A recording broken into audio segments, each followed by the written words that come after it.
Today, I'll show you how to hide media attachments from posts and product search in WordPress. Go to your WooCommerce dashboard and click on the WooCommerce Hide Post plugin. It will take you to a page where you can view different post types that you want to hide.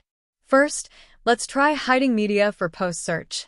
For that, open Posts and select a post whose media you want to hide from search results. I've selected Future of Software Testing. Click on View to open it on the front end. Then, go to the header and click on Search in the menu to visit the search page. Try searching Future of Software Testing in the search bar. You can see that the media file appears along with the post. Now, let's go to Media in the back end and open the media file attached to that post. Click on Edit More Details, then check the option Hide from Search Pages and update the settings. Go back to the front end and search for the same post again. You'll notice that the media file no longer appears.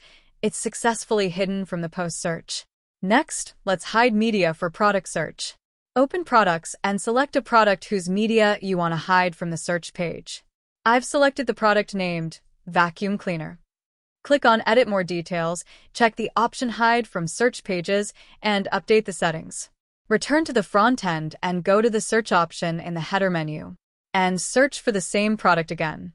You'll now see that the media file no longer appears in the search results. It's successfully hidden. Thanks for watching.